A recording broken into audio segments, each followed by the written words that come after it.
बिस्मिल्लाहिर्रहमानिर्रहीम। हम डिस्कस कर रहे थे मैट्रिक्स ट्रांसफॉर्मेशन और इस मैट्रिक्स ट्रांसफॉर्मेशन सीरीज़ का ये सेकंड लेक्चर है आपके पास।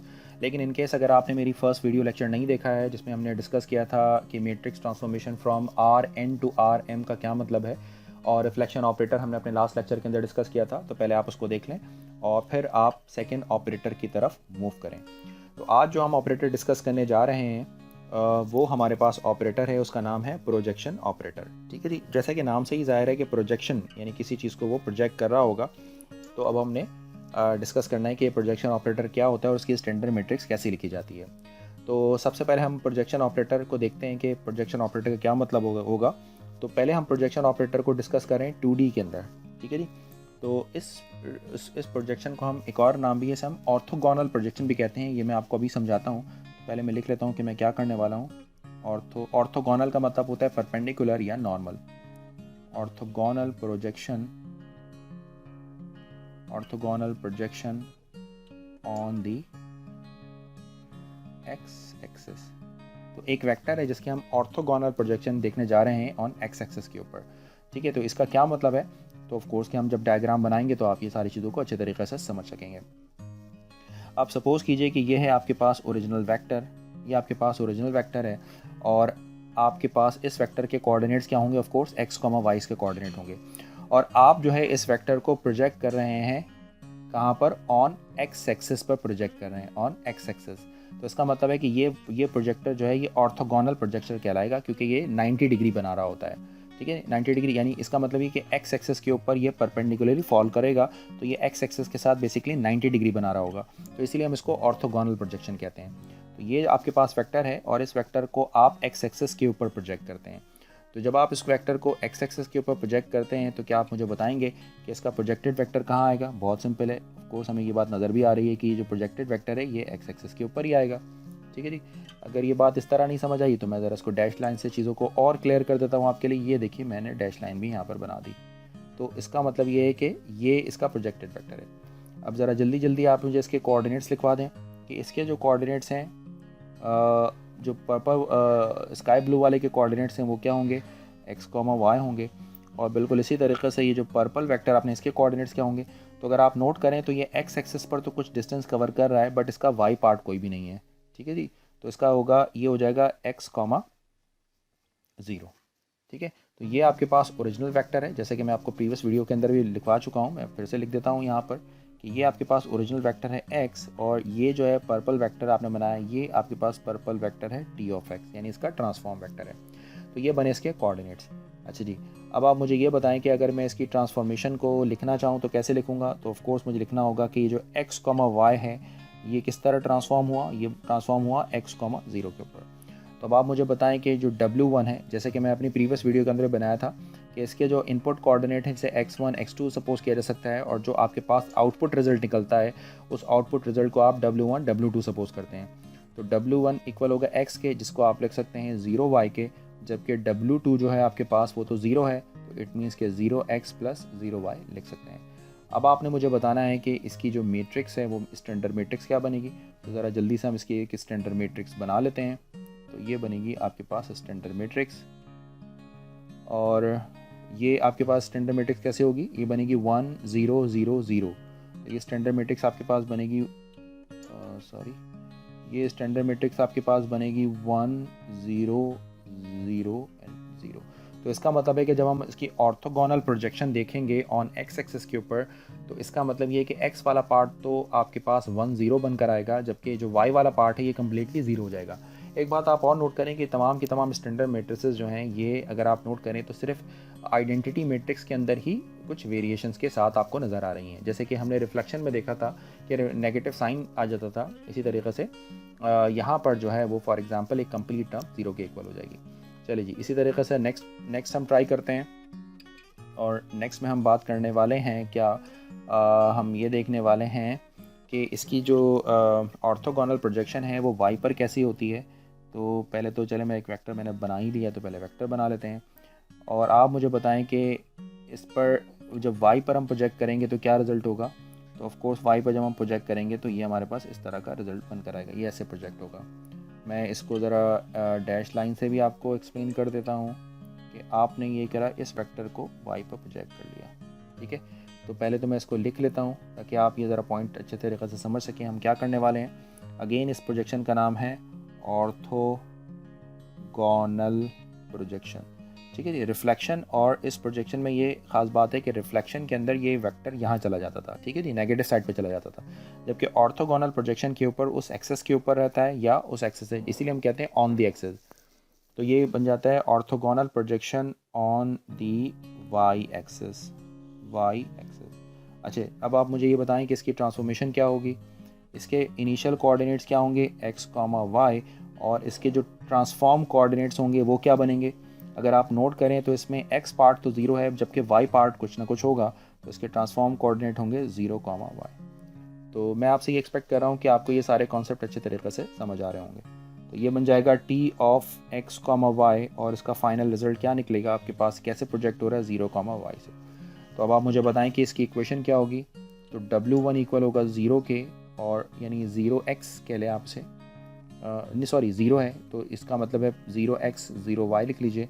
और ये जो W2 है इसमें y पार्ट मौजूद है, यानी x पार्ट नहीं है, तो x पार्ट का आप 0x y लिख सकते हैं। ठीक है, और फाइनली आप मुझे बताएं कि इसकी जो स्टैंडर्ड मैट्रिक्स बनेगी वो स्टैंडर्ड मैट्रिक्स क्या होगी। मैं इसी को थोड़ा सा चेंज कर लेता हूँ, मैं यहाँ पर आपके लिए इसको रिमूव कर देता हूँ। जी जनाब, स्टैंडर्ड मैट्रिक्स क्या होगी, ये तो दोनों 0 के 0 हैं, तो ये आपके पास x वाला पार्ट 0 हो जाएगा, जबकि यहाँ पर 0 और 1 है, तो इट मीन्स कि ये वाला पार्ट आपके पास 0 हो जाएगा और ये आ जाएगा आपके पास 1। तो जब आप ऑर्थोगोनल प्रोजेक्शन कर रहे होंगे y के ऊपर, तो जो y वाला पार्ट है वो 0 और 1 रहेगा और x वाला पार्ट कम्प्लीटली 0 हो जाएगा। ठीक है जी, तो इस तरीके से आप इसमें ऑर्थोगोनल प्रोजेक्शन परफॉर्म करते हैं। चलिए जी, अब इसे ऑर्थोगोनल प्रोजेक्शन को हम 3D के लिए समझते हैं। तो हम क्या करने वाले हैं, तो इसी ऑर्थोगोनल प्रोजेक्शन को हम 3D के लिए समझ रहे हैं, और हम देख रहे हैं, क्या देख रहे हैं, सबसे पहले ऑर्थोगोनल प्रोजेक्शन जिस तरह 2D के लिए उसी तरह 3D के लिए हो सकता है। अब बस सिर्फ फ़र्क ये होता है कि यहाँ पर आप बात करेंगे सबसे पहले XY प्लेन की, यानी इधर प्लेन के ऊपर काम होता है, ये ऑन दी XY प्लेन। तो अब इसका मतलब ये है कि जो अब आपका ओरिजिनल वेक्टर है जो यहाँ पर होगा, ये XY प्लेन पर कहीं प्रोजेक्ट हो रहा है। रिफ्लेक्शन में वो नीचे चला जाता था, जबकि यहाँ पर ये XY प्लेन पर ही प्रोजेक्ट होता हुआ आपको नज़र आएगा। कैसे नज़र आएगा, जरा इसको हम बना कर देखते हैं ताकि कॉन्सेप्ट हमें अच्छे तरीके से समझ में आ जाए। तो ये है आपका ओरिजिनल वेक्टर मिसाल के तौर पर, और ये बना आपका जो है वो एक translated vector, sorry projected vector. ठीक है जी, तो इसको, इस चीज़ को आपने यहाँ पर ये नोट करना है कि ये जो हो रहा है, ये ऐसे, मैं तो पहले एक एरो बना देता हूँ यहाँ पर। अब ये इस तरह की एक परपेंडिकुलर प्रोजेक्शन तो हो रही है, साथ साथ ये इसी प्लेन के ऊपर अवेलेबल है। ये वेक्टर इस प्लेन से नीचे नहीं गया है। ठीक है जी, तो ये रिफ्लेक्शन में नीचे चला जाता था, जबकि ये वेक्टर इस प्लेन के ऊपर लाई करता है। तो अब आपने मुझे बताना है कि इसके कोऑर्डिनेट्स क्या होंगे। तो बहुत सिंपल है, इसके कोऑर्डिनेट्स तो बनेंगे x, y, z होंगे, क्योंकि 3 डायमेंशन में ये वेक्टर आपके पास x है। और आप मुझे बताएं कि इसके रिफ्लेक्टेड जो प्रोजेक्टेड वेक्टर है वो क्या होगा, t ऑफ x होगा। अब इसके कोऑर्डिनेट्स क्या होंगे, तो सिंपल सी बात है, इसमें x भी है, y भी है, बट z पार्ट इसका कोई नहीं है क्योंकि ये वेक्टर नीचे नहीं गया। अगर ये वेक्टर नीचे चला जाएगा तो इसका मतलब है z पार्ट इसका नेगेटिव हो जाएगा, और वो रिफ्लेक्शन में हमने बात की थी। तो इसमें आपको x भी मिलेगा, y भी मिलेगा, बट z पार्ट आपको कोई नहीं मिलेगा। तो बिल्कुल इसी तरीके से अब आप मुझे बताएं कि अगर ट्रांसफॉर्मेशन अगर आप कर रहे हैं x, y, z के लिए, तो आपका क्या है, आपको x मिला, y मिला, z 0 के इक्वल हो गया। जल्दी से आप मुझे इसकी इक्वेशंस लिखवा दें। तो जी जनाब, तो क्या बनेंगी इसकी इक्वेशंस। W1 अगर आप लेते हैं तो आपको x मिलता है, तो x plus 0y plus 0z लिख सकते हैं। W2 किसके इक्वल होगा, आपके पास y मिला है आपको, तो फिर आप लिख सकते हैं 0x plus y plus 0z लिख सकते हैं। और W3 में तो सिर्फ 0 है, अगर आप नोट करें तो W3 0 है, तो उसमें x भी 0, y भी 0 और z भी 0 होगा। अब आपने मुझे बताना है कि इसकी जो स्टैंडर्ड मैट्रिक्स है वो कैसे बनेगी। तो पहले तो स्टैंडर्ड मैट्रिक्स के लिए हम एक लेआउट बना लेते हैं, क्योंकि मेरे पास इस सॉफ्टवेयर के अंदर मैट्रिक्स बनने का ऑप्शन नहीं है। तो लेकिन पॉइंट ये कि आपको समझ आना चाहिए, चीज़ें वो समझ आ रही हैं। तो ये आपके पास बन जाएगा 1 0 0 एंड देन 0 1 0, और z पार्ट तो सारा 0 है, तो 0 0 0 के इक्वल हो जाएगा। ठीक है जी, चले जी, टाइम बिल्कुल वेस्ट नहीं करते हैं और अपनी नेक्स्ट परफॉर्म करते हैं। यहाँ पर हम देखने वाले हैं ऑर्थोगोनल प्रोजेक्शन ऑर्थोगोनल प्रोजेक्शन कहाँ पर देखने वाले हैं? On XY plane, on the XY plane. ठीक है जी। तो अब आप पहला काम तो ये करें कि हम इसको बना लेते हैं। ये मेरे पास आ गया है ओरिजिनल वेक्टर। अच्छा, ये मेरे पास आ गया है ओरिजिनल वेक्टर। ठीक है जी। और अब आपने मुझे थोड़ा सोच कर बताना ये है कि आपके पास कौन से प्लेन पर प्रोजेक्ट कर रहे हैं? एक्सी प्लेन के ऊपर। तो ये है आपके पास एक्सी, तो आपके पास ये वेक्टर बेसिकली एक्सी प्लेन के ऊपर ही रहेगा। ठीक है जी। तो ये आपने ऐसे कर एक वेक्टर ऐसे बना दिया। ठीक है। तो आप इमेजिन कीजिए कि ये जो वेक्टर है आपके पास, ये एक्सी प्लेन पर है, ये पीछे नहीं चला गया, यानी -y की तरफ नहीं चला गया। अगर ये -y की तरफ चला जाएगा तो इट मीन्स हम फिर कहेंगे कि ये जो है वो आपके पास रिफ्लेक्शन हो गई है बेसिकली। ठीक है। तो ये ट्रांसफॉर्मेशन कुछ इस तरीक़े से परफॉर्म की हमने, परपेंडिकुलर है। ठीक है, इसीलिए हम इसको ऑर्थोगोनल कहते हैं। साथ साथ आपने मुझे ये बताना है कि इसके कोऑर्डिनेट्स क्या होंगे, तो x, y, z हो जाएंगे। साथ साथ आपने मुझे ये भी बताना है कि जो पर्पल वाला जो आपका प्रोजेक्टेड वेक्टर है, इसके कोऑर्डिनेट्स क्या होंगे। तो आप देखें इसके अंदर x भी है, y भी है, बट सॉरी x भी है और z भी है, बट y कोऑर्डिनेट कोई भी नहीं है। तो इसका मतलब ये है कि ये बनेगा x, 0, z। ठीक है जी। और फाइनली आपने मुझे क्या लिखवानी है, पहले तो चले हम इसकी ट्रांसफॉर्मेशन लिख लेते हैं। ये जो ट्रांसफॉर्मेशन है x, y और z, ये किस में ट्रांसफॉर्म होगा? ये होगा x, 0, z पर ट्रांसफॉर्म होगा। और इसी के मुनासबत से इसकी जो W1 है वो क्या हो जाएगा, चूँकि इसके अंदर x है तो बाकी कंपोनेंट 0 और 0 के साथ आप लिख सकते हैं। और W2 क्या होगा, W2 तो 0 है, तो इट मीन 0x होगा, 0y होगा और 0z बन जाएगा। और इसी तरीक़े से W3 क्या होगा आपके पास, ये बनेगा आपके पास 0x, 0y और z आपके पास अलाइव है, उसको आप ऐसे लिखेंगे। तो मैं इसी स्टैंडर्ड मैट्रिक्स को चेंज कर आपको दिखाता हूँ कि स्टैंडर्ड मैट्रिक्स कैसे चेंज की जा रही है। यहाँ पर जनाब ज़रा आप मुझे लिखवाएं यहाँ पर क्या बनेगी। तो ये 1 0 0 ओके हो गया, फिर 0 0 0। तो यहाँ पर एक्चुअली आपको क्या करना है, यहाँ पर आ जाएगा 0 और थर्ड आपके पास है 0 0 1। तो यहाँ पर ये 0 जो है इसे आप चेंज कर दें और ये इक्वल हो जाएगा 1 की। तो ये बनी आपके पास स्टैंडर्ड मैट्रिक्स। ठीक है जी, ये बनी स्टैंडर्ड मैट्रिक्स। इसका मतलब ये है कि जब ऑर्थोगोनल प्रोजेक्शन आप एक्स वाई पर अप्लाई करेंगे तो यहाँ पर सॉरी एक्स जी पर अप्लाई करेंगे, तो अगर आप नोट करें तो यहाँ पर वाई पार्ट मिसिंग है, यानी वाई एक्सेस मिसिंग होने का मतलब ये है कि जो सेकंड आपके पास रॉ है जो बेसिकली क्रॉसपॉन्ड करती है वाई को, वो कंप्लीट 0 हो जाएगी। ठीक है, चलें थर्ड पे हम परफॉर्म करते हैं। थर्ड है हमारे पास ऑर्थोगोनल प्रोजेक्शन ऑन किस प्लेन के ऊपर है। ये बेसिकली आपके पास वाई जी प्लेन पर है। तो बिल्कुल भी मैं टाइम वेस्ट नहीं करूँगा और फ़ौरन अब आपके लिए मैं ये एक वेक्टर बना लूँगा। फॉर एग्ज़ाम्पल ये आपके पास एक वेक्टर हो गया। अब वाई जी प्लेन का मतलब है, इसको समझिएगा कि वाई जी इसी प्लेन के ऊपर एक और वेक्टर आपके पास बन रहा है, यानी इसके पीछे नहीं जा रहा है बल्कि इसी प्लेन के ऊपर मौजूद है, जैसे कि मैं आपको कई दफ़ा पहले भी बता चुका हूँ।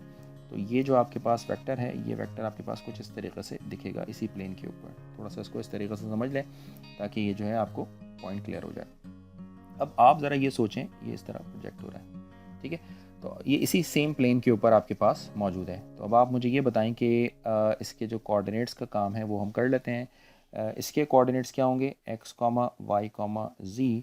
और इसी तरीके से ये जो आपका प्रोजेक्टेड वेक्टर है वाई जी पर क्या होंगे, तो उसमें y भी मिलेगा, z भी मिलेगा, बट x वाला पार्ट कुछ नहीं होगा क्योंकि ये सेम प्लेन के ऊपर एग्जिस्ट करता है। तो इसमें जो पॉइंट्स मिलेंगे आपको क्या मिलेंगे, 0, y, z। तो अब आपने मुझे ये लिखवाना है कि इसकी ट्रांसफॉर्मेशन क्या बनी। तो भाई बहुत सिंपल हो गया, अब तो आपको बातें समझ आ गई हैं। x, y, z ये बन जाएगा आपके पास 0, y एंड z। और साथ साथ आपने मुझे ये लिखवाना है कि यहाँ पर W1 क्या होगा, W1 0 है, it means 0x plus 0y plus 0z। और W2 किसके इक्वल होगा, ये तो चूँकि y है तो इसका मतलब है यहाँ पर 0x तो ठीक है बट y होगा और 0z होगा। इसी तरीके से W3 क्या होगा, W3 के अंदर z एग्जिस्ट करता है, इट मीन्स 0x 0y और z। ये 0 0 लिखना ज़रूरी नहीं है बट सिर्फ और सिर्फ आपको समझाने के लिए सारे काम किए जा रहे हैं। फिर ये मैट्रिक्स मैं कॉपी करता हूँ और फाइनली इसी की एक स्टैंडर्ड मैट्रिक्स बना लेता हूँ। तो आप मुझे बताएं क्या रिजल्ट होगा। यहाँ पर 0 0 0 होना चाहिए, तो इट मीन्स इसको आप रिमूव कर यहाँ 0 0 0 कर सकते हैं। नेक्स्ट आपके पास 0 1 0 होना चाहिए, तो यहाँ पर चूँकि चेंज है तो इसको इस तरह लिख लेते हैं 010, और थर्ड तो बिल्कुल अरेंज है 001 001। तो इसका मतलब ये है कि जब आप जो है ऑर्थोगोनल प्रोजेक्शन परफॉर्म करते हैं ऑन वाईजी प्लेन के ऊपर, तो आपके पास जो एक्स वाला पार्ट है वो कंप्लीट ज़ीरो हो जाता है। तो इस ऑपरेटर को हम कहते हैं प्रोजेक्शन ऑपरेटर। तो उम्मीद है कि प्रोजेक्शन ऑपरेटर जो इंतहाई डिटेल के साथ मैंने यहाँ पर एक्सप्लेन किया है वो आपको समझ आ गया होगा। ठीक है जी, तो आज हमने डिस्कस किया है यहाँ पर प्रोजेक्शन ऑपरेटर। अच्छा जी, नेक्स्ट ऑपरेटर चूँकि थोड़ा सा लेंदी है तो मैं इसको भी जो है वो नेक्स्ट वीडियो के अंदर अपना कवर करता हूँ। तो उम्मीद है कि आपको आज का जो ऑपरेटर था जिसका नाम है प्रोजेक्शन ऑपरेटर, ये प्रोजेक्शन ऑपरेटर अच्छे तरीके से समझ आ गया होगा। इन केस अगर किसी किस्म की कोई भी प्रॉब्लम हो तो मुझसे ज़रूर डिस्कस कीजिए, मैं आपको जो है वो उसकी रिप्लाई कर दूँगा। और वीडियो को लाइक करें, शेयर करें, अगर मेरे चैनल पर नए हैं तो चैनल को सब्सक्राइब ज़रूर करें। Thanks for watching this video. अल्लाह हाफ़िज़।